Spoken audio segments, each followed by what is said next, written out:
just so we have this recorded, just in case. Kim, just give me a point when you want me to start. Yeah, I'll do. Okay. Professional. Okay, I'm just going to We Are America the Beautiful.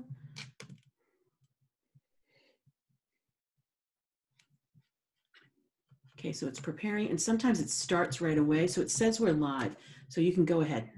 Okay. Good evening. Thank you for joining us for our 16th community meeting. I'm Therese Meldon. This is Kim Woods, and we are America the Beautiful. We are a nonpartisan civic organization which began in 2016.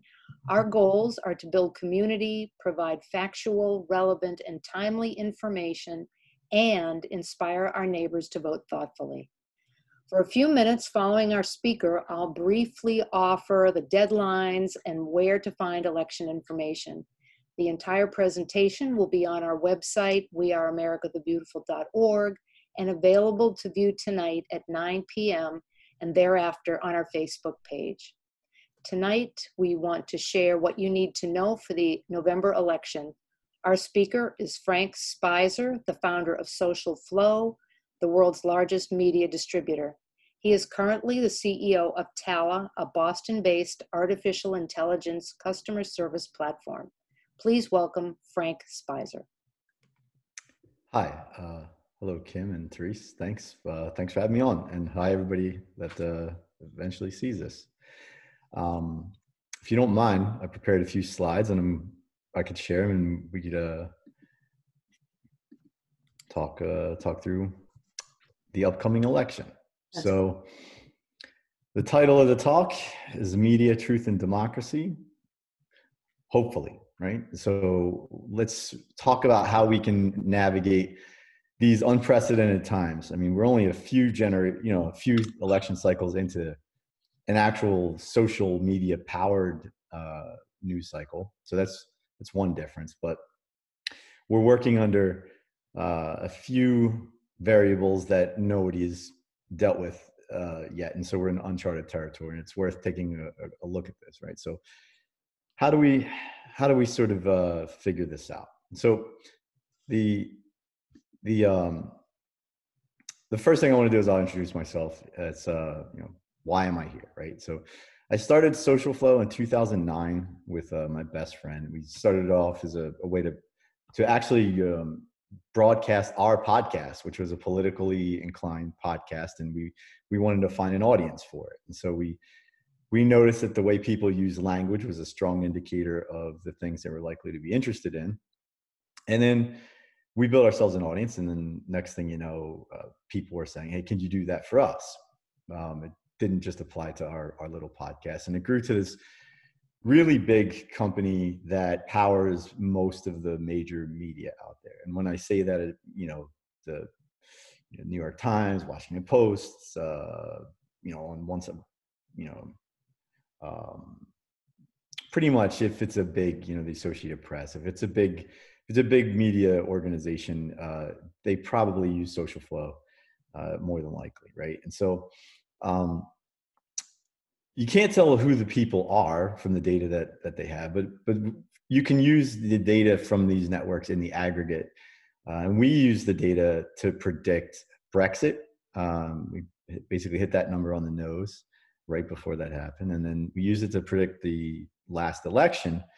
And that was a time when everybody, I remember, a couple days before they had, somebody, I think Huffington Post maybe ran a story that showed that Hillary Clinton was favored 80-20, which we didn't line up with the data we were seeing. So we were asked by a bunch of news outlets, and the night of the election, we were actually in a major studio, and we were working through this type of problem that we're talking about now, how to predict who is going to win and which signal you could use, right? So I've closely observed media and the way people use data and what's real, what's an indicator of a false story or a sensationalist story.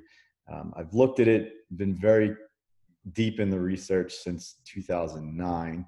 Prior to that, I was, I've done political writing myself. So I've been, involved in looking at this in some way for the greater part of 20 years, and you introduced me earlier, so I can skip that part. No, but can I ask you a question? So That's right. what you're talking about language, and you're talking about the importance of language. So can you speak to what language you were looking at when you're aggregating this data to predict Brexit and the 2016 election? Well, so yeah, I'll keep it as I'll tell you as much as I can, right? So Okay. people that, for instance, were in favor of Brexit, they talked about a specific set of things like, um, nationalist British things, or, things that native Britons would tend to talk about, or the fact that they've paid taxes for so long and why aren't they being heard? And you were able to like basically bucket them and say these are sort of stay at home Britain first type folks, and then these are people that want to be part of a more more connected Europe. They don't mind the economic consequences of paying more in taxes for the added benefit of being able to open up the economies of Europe. And that was how you did with Brexit. That was actually a fairly complicated exercise. The election itself was less complicated because what people talk about that were Hillary or DNC voters, what they really cared about, like everybody sort of clicks on a plethora of news stories. Like you don't just click on the stuff you're interested in, but what you do is you click on the stuff that you're interested at a greater ratio than the stuff you're not interested in. So even if you have an anonymous like indicator that says that this person or this thing clicked on this story, you could say, okay, that's probably belongs to somebody who leans left or leans right.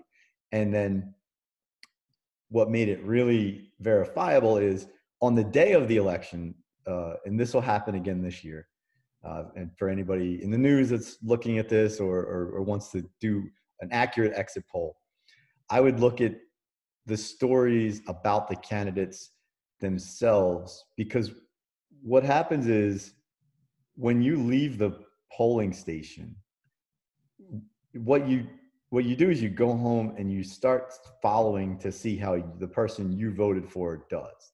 It's just a natural human tendency, right? Right. So you're not checking the opposition after you've casted your vote as much as you're checking the person you voted for. And so by looking at the grouping of language that indicated a GOP platform versus a Democratic platform, we were able to break it down into congressional districts and then model out who we thought was going to be there. And one of the things that we noticed was the difference in this election, the last one, was that we noticed devices that had clicked on news stories that had never clicked on a political story in the previous 18 months, but had clicked on a bunch of stories about Donald Trump. Mm-hmm. And so, we were sitting around thinking like, well, what does that mean? And after a while, it became pretty clear that what it meant was there's a bunch of people who aren't showing up in polls. And so the pre-election polling was going to miss some cohort of voters. We just weren't sure how much. And really what it boiled down to, since there wasn't a whole lot of undecided voters, which I'll get to in a second, right? It's like who is gonna win. And the way you could tell was based on who would actually vote. And you could tell who you'd vote for by the bucket of language you found most appealing most of the time. It's not perfect. You don't only click on the things that you care about. Like, it's not like the Republicans only care about the economy and the Democrats don't, or Right. Democrats only care about women's issues and Republicans don't. Like that's not true. It may be like, a wedge issue for some people one way or the other, but it's not like you'll find a linguistically pure voter. You basically have to figure out, sort of weight it which way or the other, and then you make a probabilistic guess as to which way you think they're going to go. So anyway, so that's why I'm here. Thanks for having me. Can I ask one more question about this? Because I'm fascinated. Like, I'm totally fascinated. So as you're talking about predictors, right? And so you're talking about polling. Are you going to get to the polling of the 2020 election, or should I ask my question then, or should I ask it now? I'm going to touch on polling, but so I will wait. Feel free to, just, whenever you have a question. Awesome. Right, so there's a few things going in that we should realize. These are pretty significant deltas from, if you go back 30 years and you describe this election that we're in right now, people would think that you were crazy, that you described a scenario where everyone's been basically at home for 6 months, haven't been to a party, you haven't, there is no election parties, there's no, group, gatherings of political leanings one way or the other. There's fundraisers don't work the way they used to. There's no campaigning, really. I mean, it's spotty campaigning, right? Yeah, this is, So this is not in the rest of this, but it's worth pointing out. Social media is the sort of the first mass bidirectional or multi-directional communication platform. So if we were talking on a telephone, that's bidirectional. I'm talking to you, you're talking to me. But every other form of mass communication until this one has largely been broadcast only, right? So if you can control the airwaves, or you buy TV ads, or if you could just saturate, if you could win the money game, then you could saturate the market with your message, because it's one way, it's being broadcast at you. And so the difference in the recent elections it's a never ending discussion all the way right up until the election, right? And so, and you think there's nearing 4 billion, devices, phones globally connecting everyone. I just checked Statista before this presentation. There's over 275 million mobile devices in this country, and so that, some of them belong to people who can't vote or don't vote or whatever, but there's, most of the population now has, a way to get and receive information almost instantaneously, right? So that's never existed before. At the same time, you have these massive platforms like Facebook and Twitter and, TikTok and all these other things that connect people. And they do it so that you can get messages out there and get it instantaneously. And the gating factor on success on these networks, on how far your message travels, is how good it is. And when I say how good, it's for the platforms, it's how engaging it is. Like, so will you pay attention to it? Can I get you to look at it again, to share it, to take an action against it? Because those are all proxy indicators of how important or how likely you think it is. So to your question about polling, the difference is now you're always polling. With every single message, with every single news cycle, you're polling to see how important that is to people in terms of shares, clicks, likes, and each of those things mean different things. Like if you'll scroll past a news story, that you were exposed to it, whether or not you interacted with it or not, it's going to impact you in some way, especially if you see 100 of them. Even if you scroll past all 100, you're still going to think about that, right? And then it may further influence you to click on something or to share it or to get into an argument about it. Or, I'm sure I'm not the only one whose Facebook feed is mostly people arguing about stuff, right? So when you look at that, right? I'm seeing that 275 million devices in the US is up 25%. When someone is doing analytics for polling data, do you think they're taking that into account as well as what's happening on social media? Is that part of the predicting equation now? Or are they strictly using the formal, we contacted 1,050 people and this is what the results were? I think this election they'll try to use some more social, but they Okay. didn't previously. And Right. that's what happened is, you call people on the phone.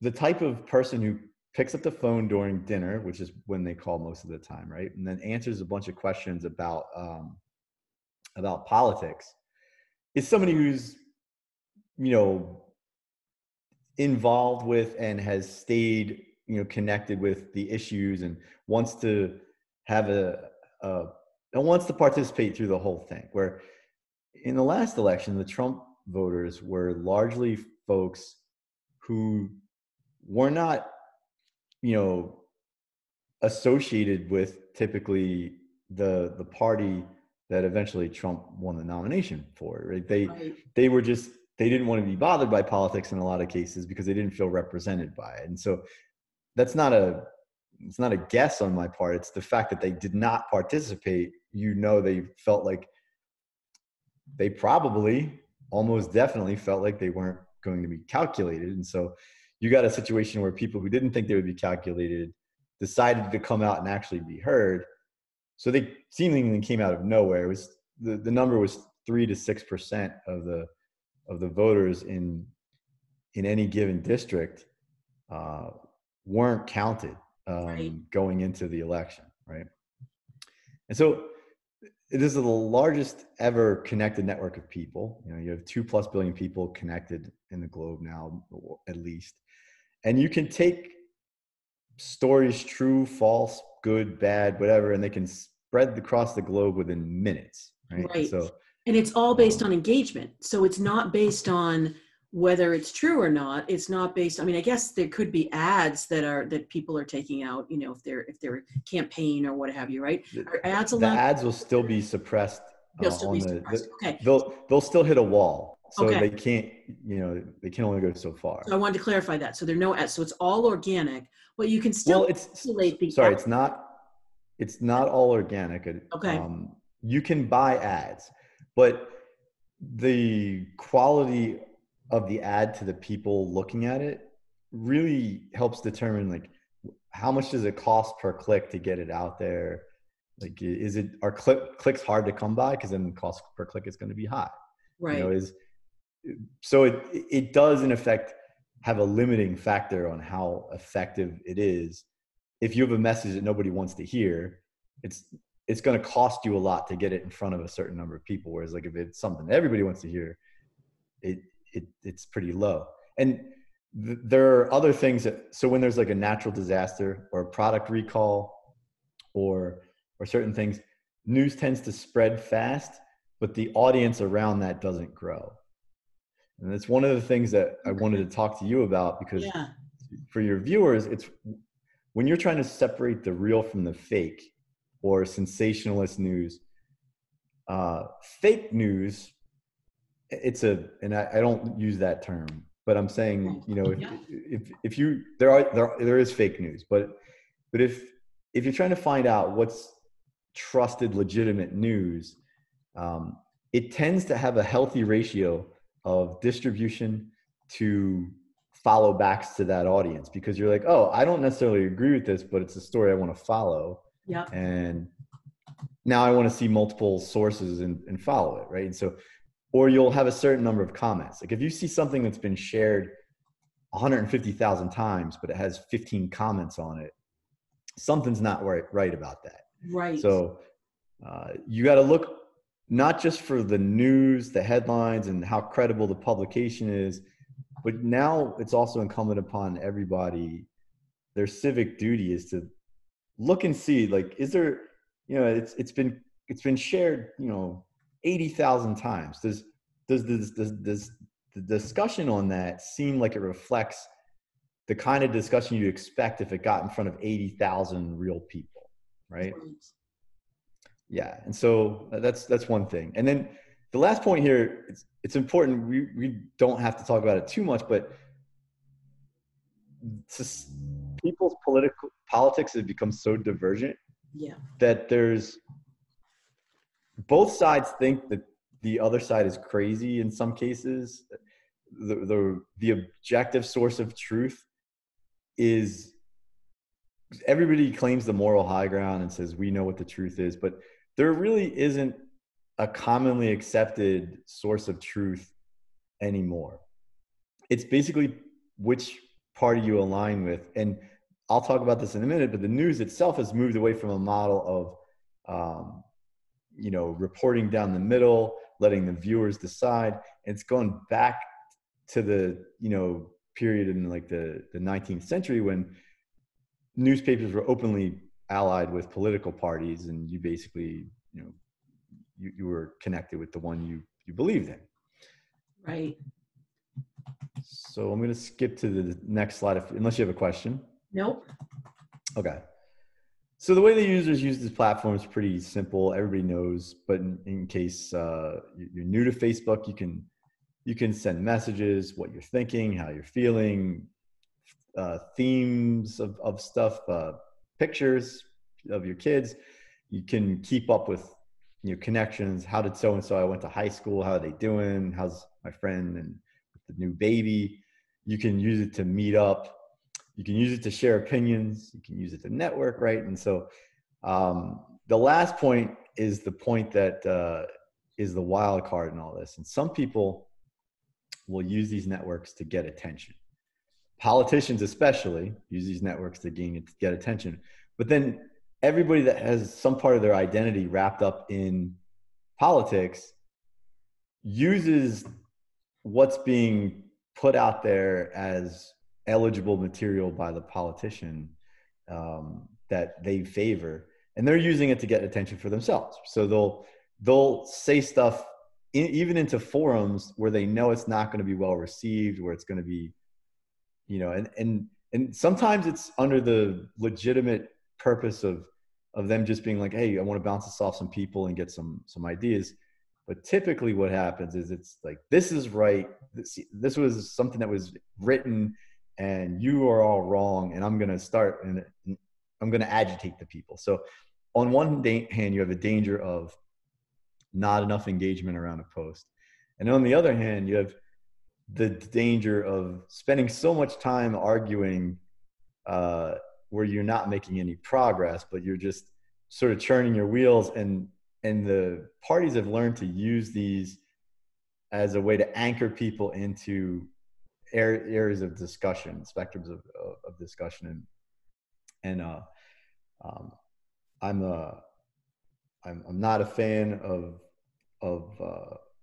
the work of Noam Chomsky, but he actually once described it as it said that I'm paraphrasing, but basically it's not about suppressing truth. It's basically about narrowing the permissible area of discussion and keeping people in those boundaries, right? And so the parties have gotten really good at that, giving you the borders of what you're allowed to discuss, and then you stay within the lines, because otherwise, if you get too far outside, you start thinking, something that's not, in our interest, then we're going to say something that pulls you back in, and everybody's in that silo again and sort of fighting in that little area. Do you feel that this is a play to, solidify power? I have no way to prove that, but I just tend to think that all politics exists to consolidate and solidify power. Okay. I don't know that there's been many examples where that hasn't been true, This is just this is just the modern day way of doing it. This just happens to be where we are with this technology. So this is the way it's materializing. Yeah, it's the easiest, fastest, most economical way to aggregate attention and then point the attention at the thing you want people to pay attention to. Okay.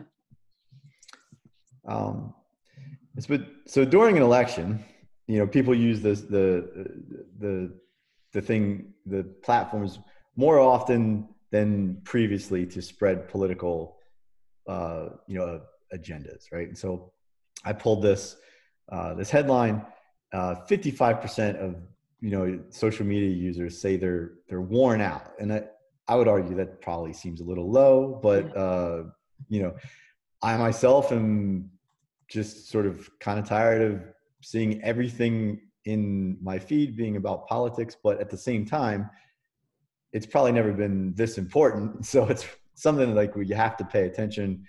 You have to stay with it. But people are starting to get fatigued. And that's, I think, part of the plan. And it's also part human nature, where people want to be right so much that they'll just keep, instead of looking for ways to build bridges, they'll just keep smashing and smashing on each other until they can find a way to be right. But there's no referee, so no one's like, you're the winner, and you declare somebody. I've never seen that happen. So people have confirmation bias, right? So when you share something, you want it to be right. I thought it first. Now I want to validate it. So the platforms, they don't reward a way to find a sort of way to learn from each other and reach this stasis.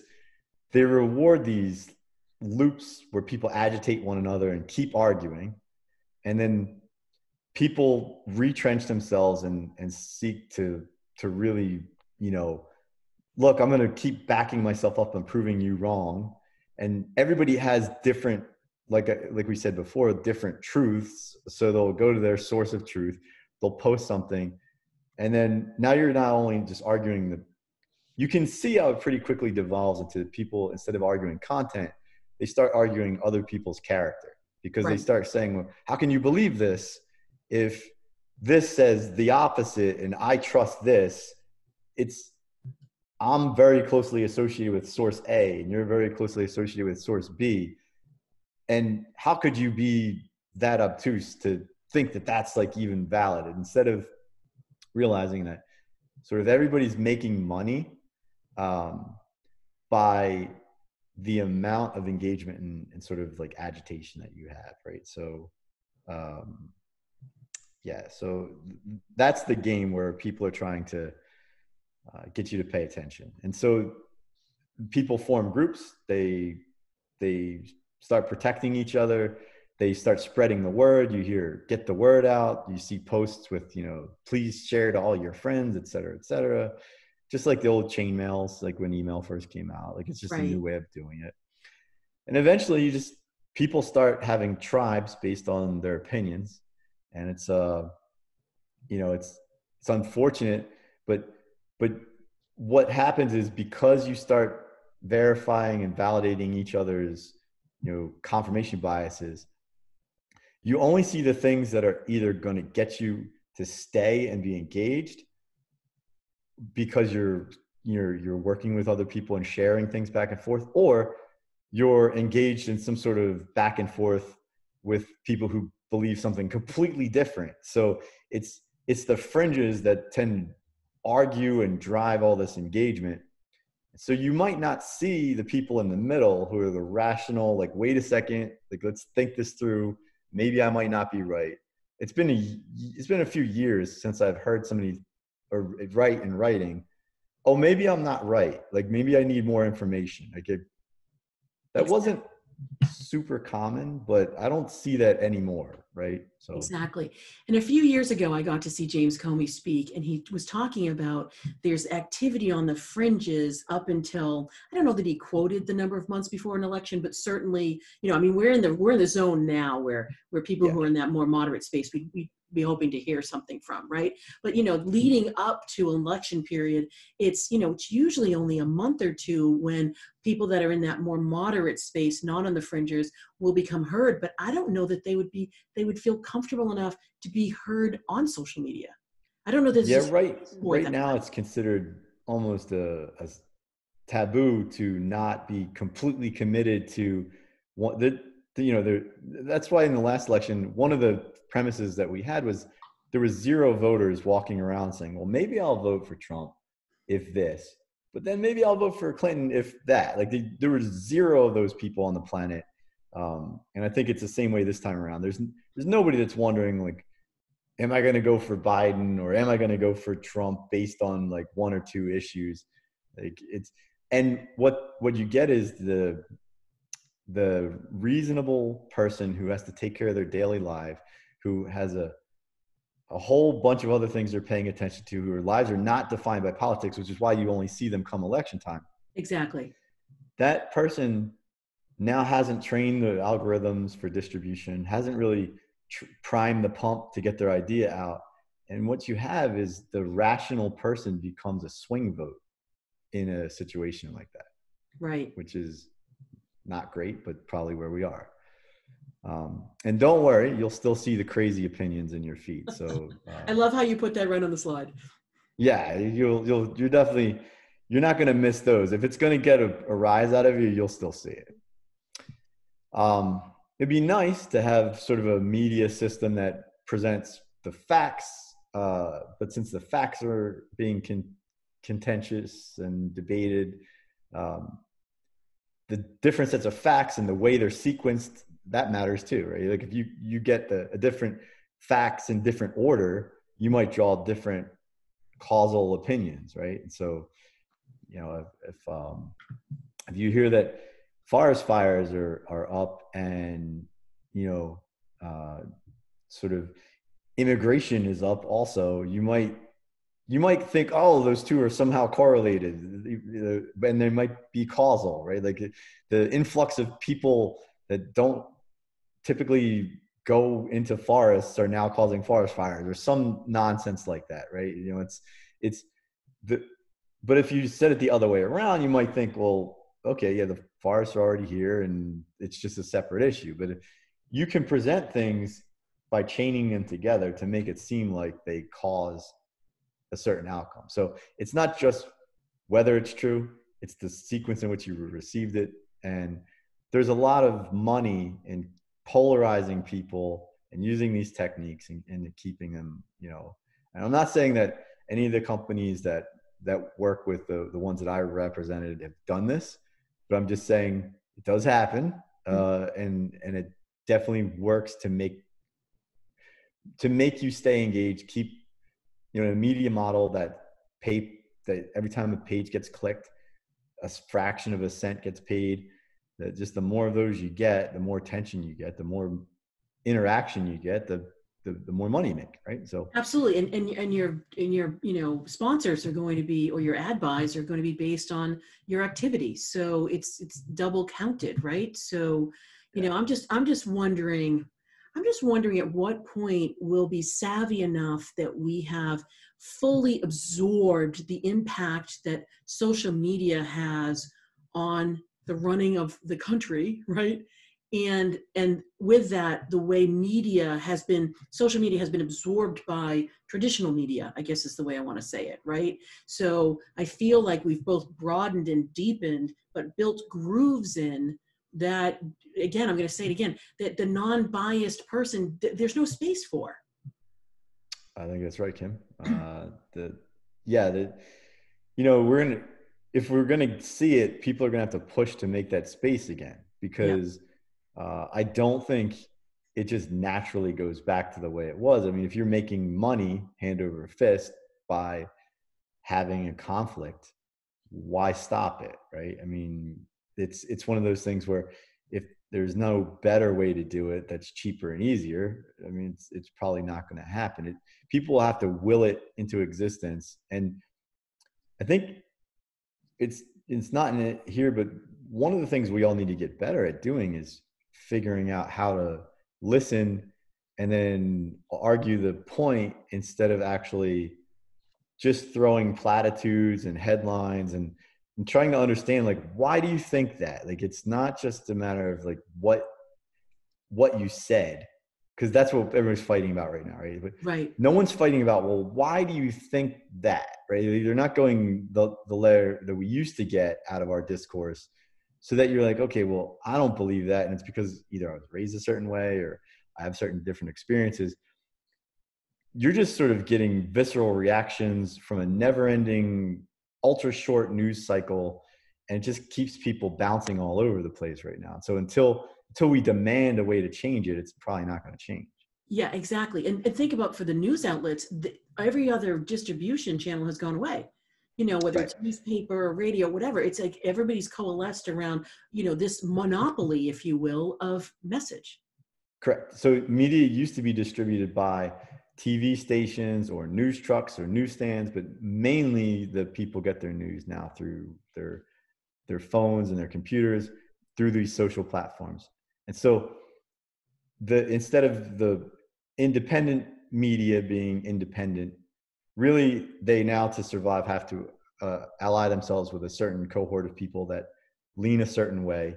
And you go back to the model of like the 1800s, where, you know, the Democrats had a party and they had a set of publications, and vice versa. Like every candidate aligned themselves and sought the endorsement of a publication, right? So we, even as recently as, 20 years ago, would think it's a little crazy that middle of the road publications would endorse a candidate. I know some publications endorse candidates, but if everyone did it like they kind of do now, it would seem a little odd. You're like, oh, it seems like there's nobody left to report on the middle. And that actually is the case. That is actually true. What I'd love to know, do you know how the 1800s model turned to becoming more objective? Is there, I mean, historically, So you know that, you know that shift? I've looked, and so the best I can tell is when the world was at peril in World War I, things started to change. And I think people started to, instead of looking at partisan issues, they started to try to become aware of, all right, how are we all going to be a week from now? Are we going to have enough food? Is our supply going to get cut off? And, and then people realize, like, oh, there's a real value in us actually understanding like the cornerstones of society. And then we can sort of go back to augmenting like the things that we think, but it's kind of tough to think without food, right? Right. So unfortunately, what I'm hearing, I was wondering if it was Civil War or World War I, because I was thinking it was some sort of survivalness, aspect to this. So we basically have to be, and I love the word you used, in peril in order to come together. Yeah. We found that with 9/11, right? That's correct. The most recent thing. Yes. So before these networks existed, until I guess there was Friendster and maybe MySpace, but there weren't so many people connected like they are now. But yeah, like when that happened, that was one of those things where the tone of the news changed, where it was more about, the general wellness of people, how they doing, like what are we thinking, who did it, like it was sort of almost like universally discussed topics, and then fragmented about what we should do about it. And you'd expect that in a functioning democracy. Some people want to handle things some way, some people want to handle it a different way, but at least people were like, we're going to discuss these issues and we're going to really discuss them. But yeah, it's definitely not like that now. And to your point, the Civil War was almost the opposite, because in Union Square in New York, it was occupied by the Union Army. And what they did was they went around and took anyone who was saying derogatory things about about President Lincoln, and they went in, arrested them, and destroyed their businesses. So it's a very ironically named area, but it's the exact opposite of a free press, right? Where but that was a sort of a domestic thing, and it was, if you think about it, it was split between two major schools of thought, and what you got was censorship and sort of punishment, right? So World War I was the country and its allies against an existential threat. Right. So it's still us versus them. It's just a different us versus them.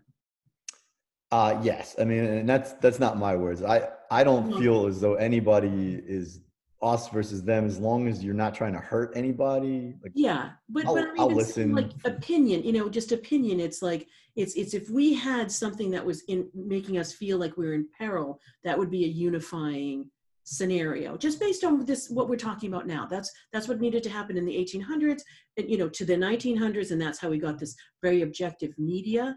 And then we became used to the very objective media. And now here we are again with, partisan media. I'm just, spooling this out a little bit and reading the bottom part here, competition and conflict outsells resolution. Correct. That's how everybody makes money right now, right?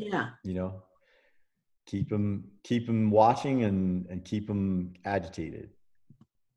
And so coupled with that, prior to this, the front page of a magazine or the lead story in a newspaper, there'd be a lead story. But we don't even have that anymore, right? Because everybody's newsfeed looks different and is tailored based on what they've done and what their friends do and what their friends share and who they associate with and what they themselves are engaged with. So the platforms are modifying what you see for maximum engagement, and your friends that you've self-selected are probably tending to feed what you may typically agree with. And so there's no like trusted news source with a lead story that's going to go deep on it. And so there's not a lot of value in putting ton of investigative resources into something and then seeing the story all the way through, like a Watergate or something like that. Right. The people wonder why, the president, who seems to find himself into his fair share of controversial situations, why none of them stick is because they don't last long enough. Like Watergate didn't wrap itself up in 24 hours, right? Right. It was something that the nation focused on, and the press had the discipline to stay with for a while. And I'm not saying that they don't have discipline, but they have an imperative to stay in business. And the way they stay in business is they run stories. And so you have to keep running the current news story. And the audience is telling you, oh, we want some more of that. So you'll just keep switching and switching and switching. And you go wide, but not deep. Right. Yeah. And so that makes it difficult to figure out what are we talking about? I mean, that's the problem right now. So yeah. So here we are. There's very few undecided voters. I don't know anybody that's unsure of which way they're going to vote, or is even, in some cases, even willing to let you say who you're going to vote for. I have no people who are unfriending each other over who they're going to vote for, who are not speaking anymore. That we're sort of there. And I looked up Pew Research ran an article recently in that link there that said, if people differed with you politically in 2016, 64% of the people said they feel like they don't have much in common with them. Now, if you have different politics, it's almost 3/4 of the population think that we're incompatible, right? And so if you extrapolate that, it's really dangerous because it's literally drawing the lines for potential catastrophe. I don't even want to say it to bring it into existence, right? But I hear you. I mean, I'm looking at that stat and I'm saying, is anybody else thinking that this is staggering? This is 3/4. Not that the 64% was any party either, but right. That's 78% in 4 years, and up right. as high as 7. That's 3/4. I'm glad you said it that way, because 72 might seem less impactful than 3/4, but that's staggering. Yeah. So yeah, you get 4 people in a room, and if one person thinks differently, like the other 3 are going to turn their backs on them and never talk to them again, or they're going to feel uncomfortable. And actually, I took it a step further. So, and I dug into the article. Yep. 71% of Republicans say that it's frustrating to talk to a Democrat and they don't want to do it. And 69% of Democrats said they feel the same way. Statistically, that's the same number, right? I mean, yeah, right? But it's margin of error. It's the same, yeah. Right? So it's close enough to 3/4. So unless there's people doing things like you're doing right here, right? I don't understand how the system that's existing right now gets people to talk about things in a common multi-turn fashion where it's like, you take your turn, I take my turn. This is what I think. Why do you think that? It's a civil debate. Right. Because if you don't have a civil debate, you're going to have a civil war. I agree with that statement 100%. And I mean, the art of the debate is lost. Yes. Yeah. Yeah. And the media is not there to mitigate this and bring it back. Right. So they're there to make money. It's up to us, literally we the people, right? Like it's up to us to say, all right, looks like we got a little off track, and you can blame the platforms, but we're still using them, right? So if you're using them and you're doing this, you can't just say, well, it's their fault. Like if you find yourself arguing for 3 hours a day on Facebook, it's not somebody like taking your hands and tapping the keyboard for you. It's you're doing it, right? Like, so, I mean, how much good can come of that? Like, maybe some, maybe a lot. I mean, but the answer is, if everybody's doing that, then nobody is having the calm, rational, discussion that allows for forgiveness, for you to be wrong on some things, but right on most of them. Because right now, if you line it up, if you're right on most things, you're still intolerable to someone else. Right. Yes, absolutely. Therese, when we formed this, organization or initiation or initiative, whatever we want to call, what we're doing here, and we've had like almost 20 of these quote unquote conversations with people, bringing in wonderful expert speakers that know their topics. We were hoping in the beginning to have discourse and to have dialogue, and the nonpartisan nature of this, we are very cognizant of being in the middle of allowing enough space for both sides to come in and feel safe and feel that they could be heard and, even listened to. I don't know if there's a parsing of words there. And honestly, we've been doing this for 4 years now, right? And we know that we're going to be doing it for like another 30, because we think it's going to take that long to be able to get the conversations that are so necessary to happen, that they're going to get airtime. Right.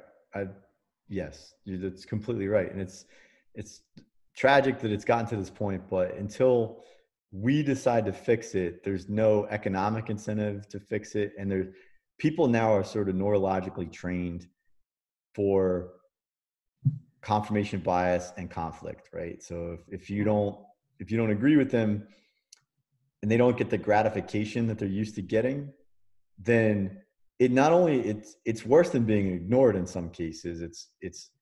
It's enough to provoke me to make you try to change your mind, right? And so like if you have an entire world built on coercion, it's a pretty tough place to operate when it comes to merit, right? Because you can't like win on the merits of the idea, you have to win on the force of it. Exactly. And this isn't something that I'm an expert in. I'm an expert in, algorithms and statistics around this stuff. But like, if you force people to think a certain way, the only recourse they have when they've had enough is to force back. And I think that's what I worry about. Is like, if this continues for too long and we don't take it upon ourselves to like change it, the only way to change it is with force.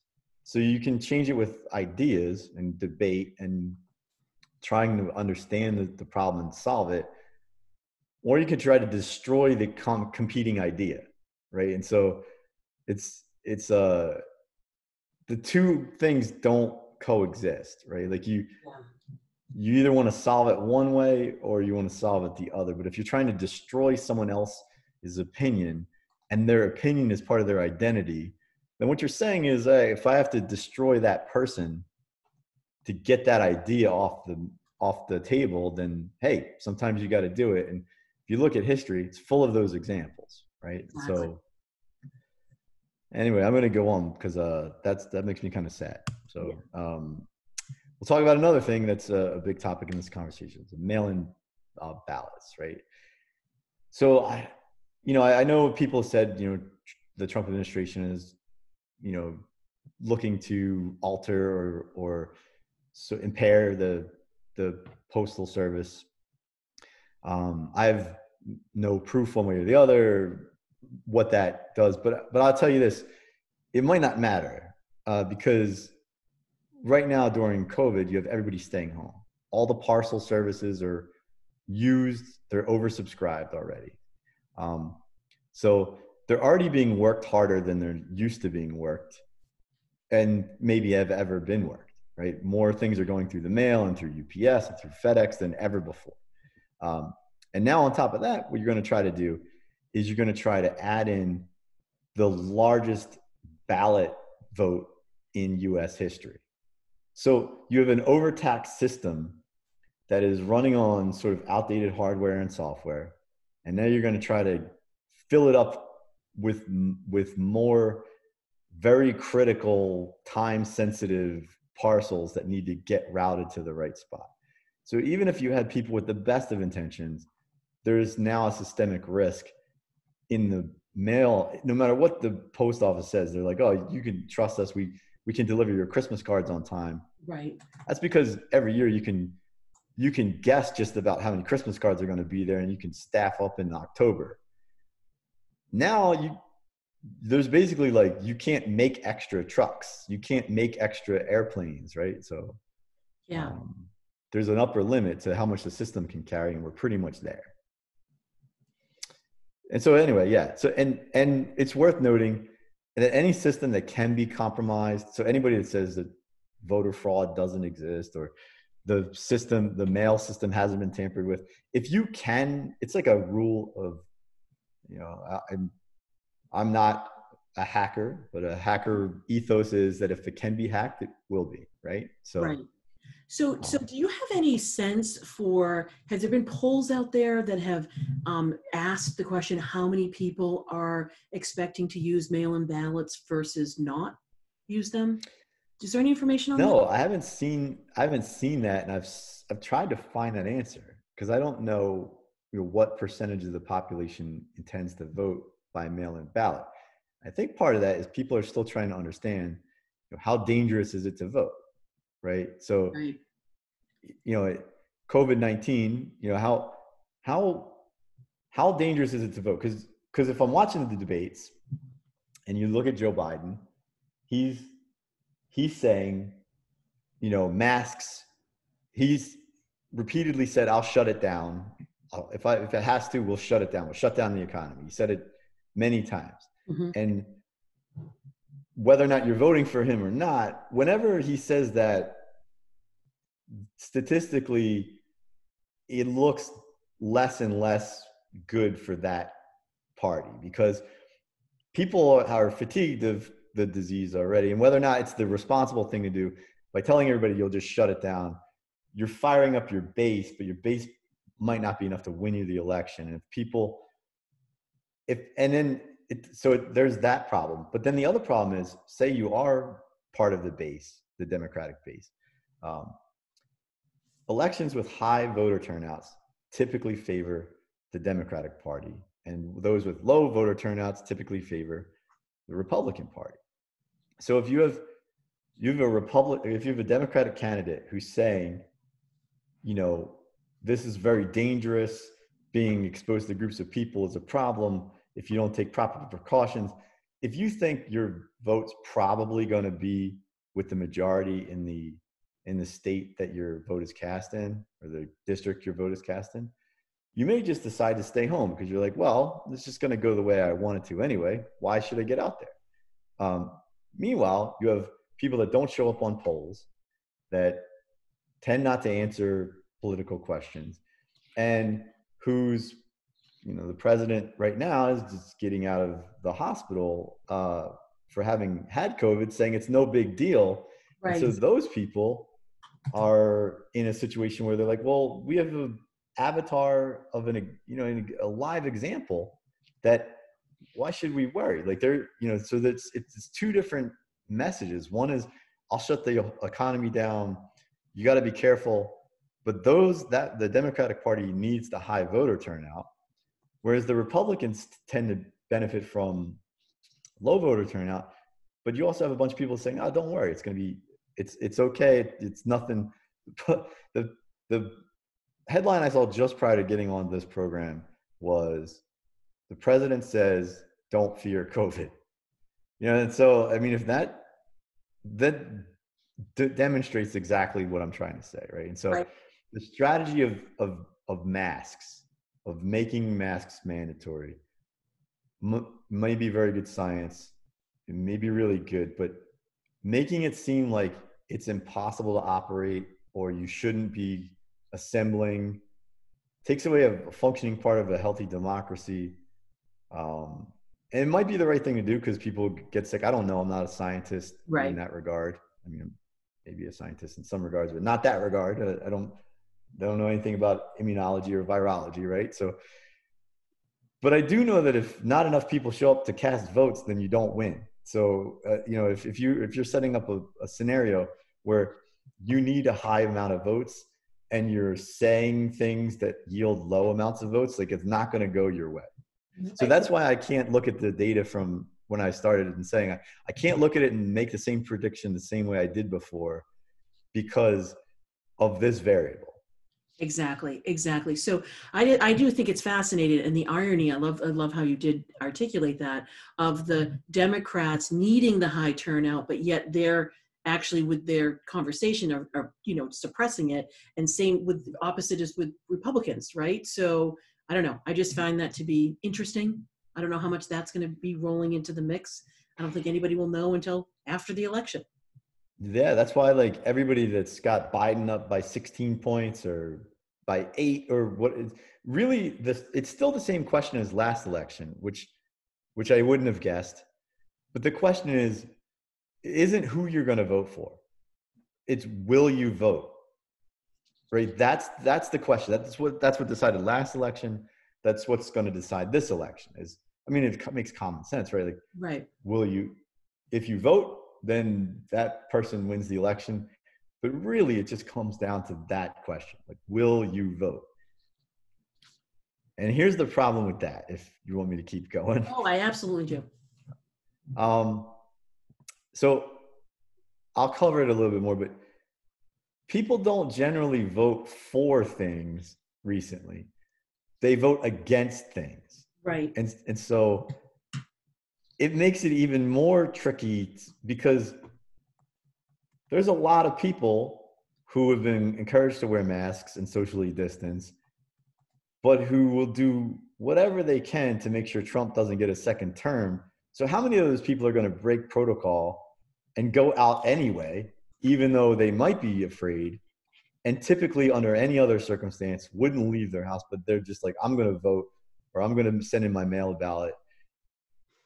Or is it not going to materialize? Like, you just can't tell, like, until it happens. And so we talked a little bit about how the president having COVID might affect it. If he's out there saying, don't worry about it, and the people who follow him believe it, it stands to reason that group of people will likely show up in a greater ratio than the people who believe it is a danger, right? That's just kind of common sense. But so how do we figure out if it's actually, working? And I think you have to pay attention to the discussion on the threads about voting, about polling, you have to actually not just read the headlines and read the story. I think you have to read the discussion now and see, not just like, do the people make sense? Because they might be crazy and they might be angry, or they might be right and they might be angry. But you have to look down into the comments and start to try to figure out for yourself, like, all right, are these people going to come out and vote? Because then you can start to figure out, like, is the president putting on a face, saying it's not a big deal? Is that going to pan out? Or are people going to say, no, I'm not going to just wait and see what happens. I'm going to go out and vote because that's the most I can do in this situation, short of going out and fighting, right? Like, I'm going to take a chance. I'm going to vote first, right? So, yeah. So, do you have any other questions before I go to this one? No, this is perfect. Okay, so if you want to know what you can do, right? So we've talked about the carrying capacity of the mail system being overloaded. The only thing you can really do is you can vote as early as possible, because it does two things. One, the closer you get to election day is also the closer you get to the holidays where people are sending each other gifts, right? That's even more taxing to the system. So the earlier you send your vote by ballot, by mail-in, the more likely it is to make it past all that stuff and not be in competition with typical holiday traffic. Right. It also lets things that have been oversubscribed and sort of, the system become jammed up because of COVID, work itself out. So it might take a couple days longer. I mean, even like Amazon Prime takes like 4 days in some cases, and it used to happen the next day. Right. The post office is, not geared for profit. So it's actually going through a more severe version of this. So the longer you give it to work itself out, the greater the chance that your vote actually gets to where it's going in time to be counted. And I've put the last one on there just to not freak out. So, I mean, if you freak out, it's not going to help anybody in this case, and your vote won't be counted. And yeah, that's not good for anybody. So yeah. Okay, so that's what I had to talk about. Any questions you have? Let's go through them. Yeah, I think people are feeling, I'm glad you put the what can you do, because it does seem at some points, it seems overwhelming and disheartening, and no matter which side you're on, right? So I feel that having an action plan, and I know Therese is going to talk about this in more detail, about, having that plan. Here we are, there's a lot of states that have opened up for voting early. There's there is the mail-in ballots. There are, ways to have the plan in place. You've got, how many days do we have, Therese? 29.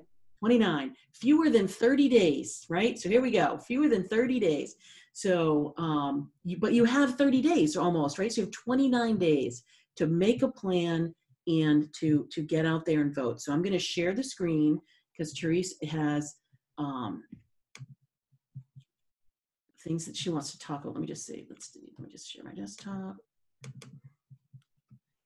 So let me just put this. Can everybody see that? Can you see that, Therese? I can. Okay. So, there are great resources out there, and you can go. One of them is vote.org, and there's a place where you can you plug in your address. It tells you, it can tell you where your polling place is, of how to register.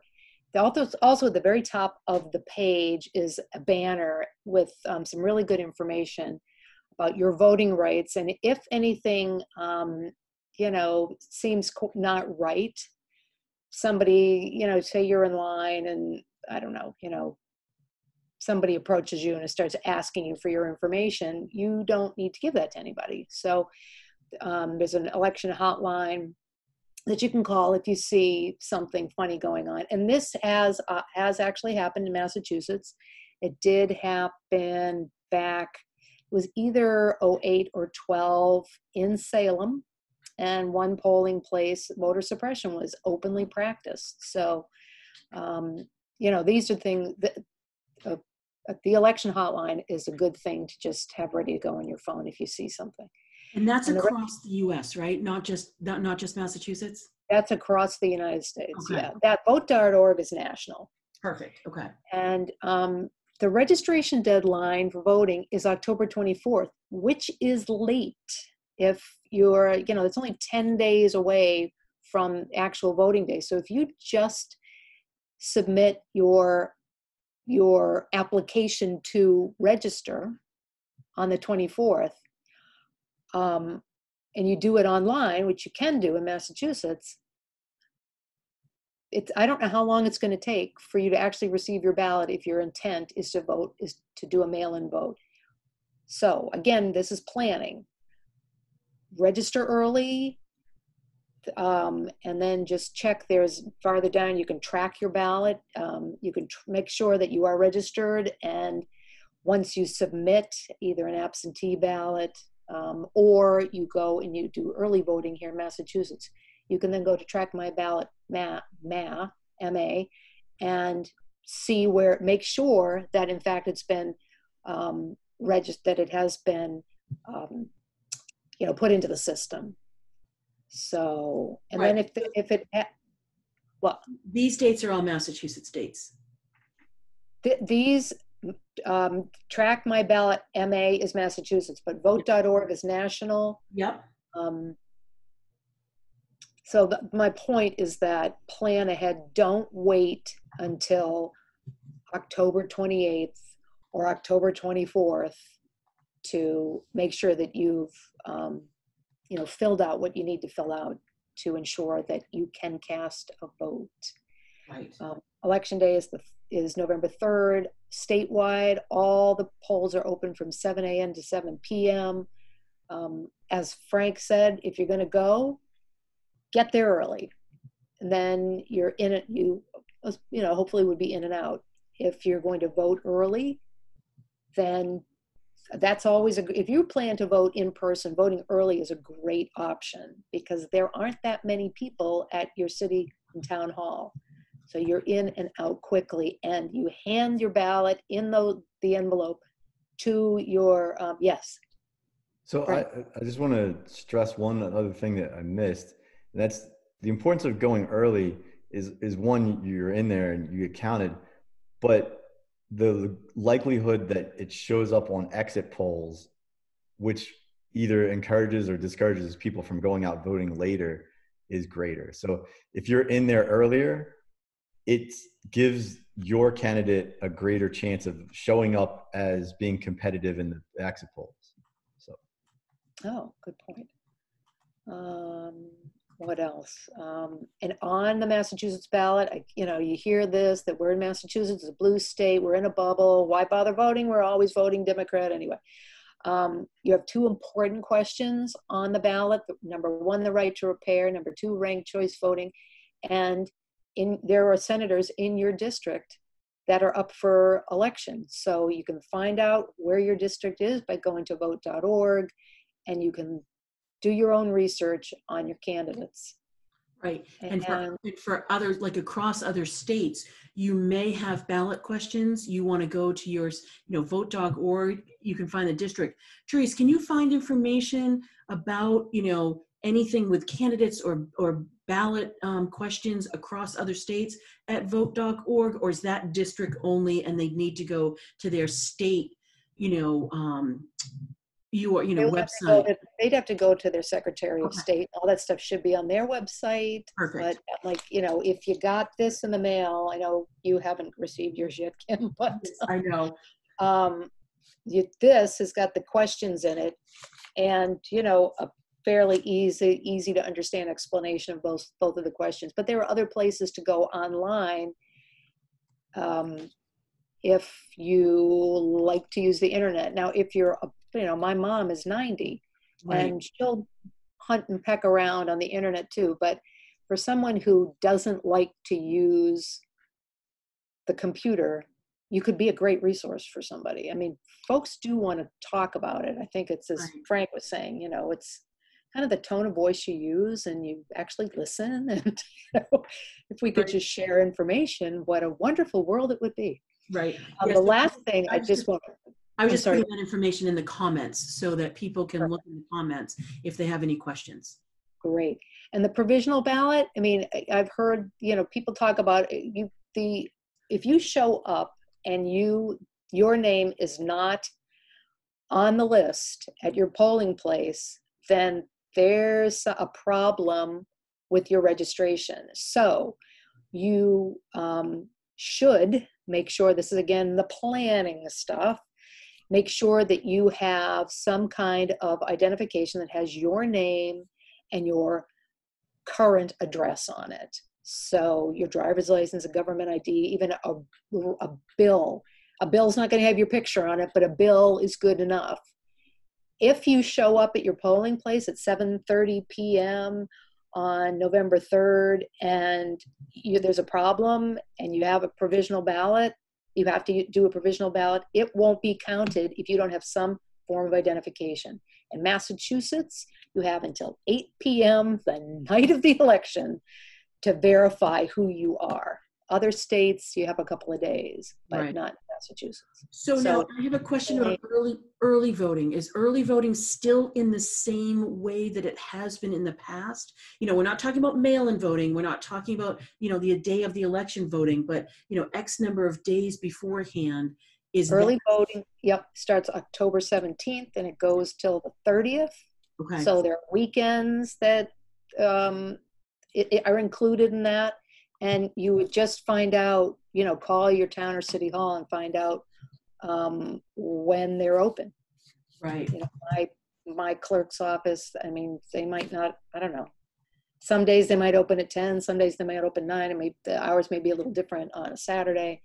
So, but that's a great way for someone, if they haven't, you know, registered before the 24th, at least in Massachusetts or whatever state where, you know, you can be looking at other dates.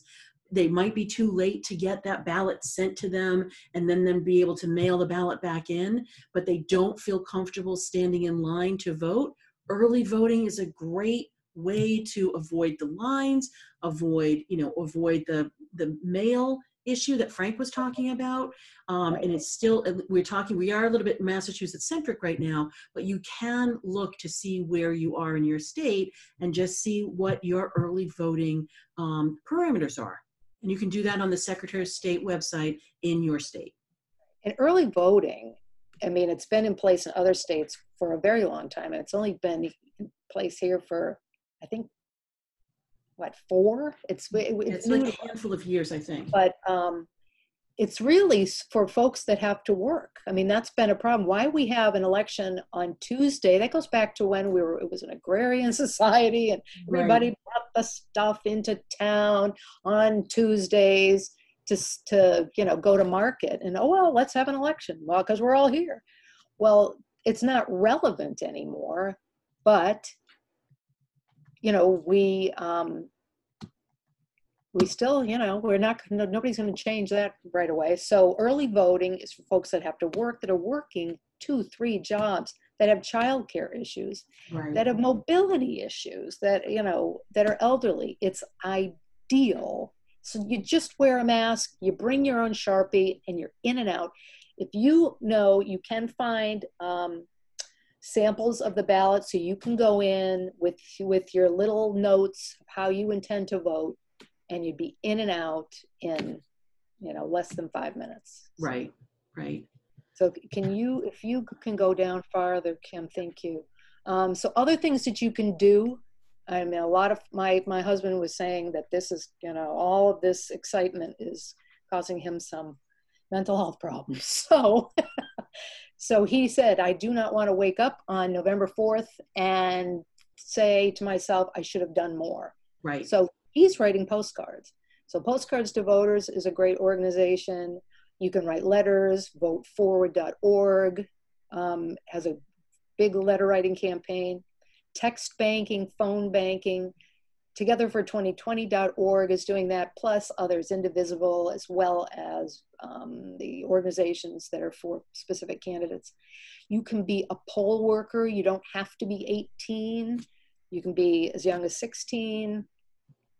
And you can always donate to any organization that supports your values. So there's plenty to do. Right, exactly. Plan. The plan. I love that. Plan and do it early. Okay, does anybody have anything else that they want to impart before we bid this session adieu, which has been wonderful and so informative? And so thank you so much, Frank, for giving us this lens. And Therese, for all of your notes on like what you can do and how to, you know, get your vote out there. Thanks for having me. I appreciate it. Thank you so much, Frank. All right. Take care, everyone. Thank you. Have a good night. Bye. You too.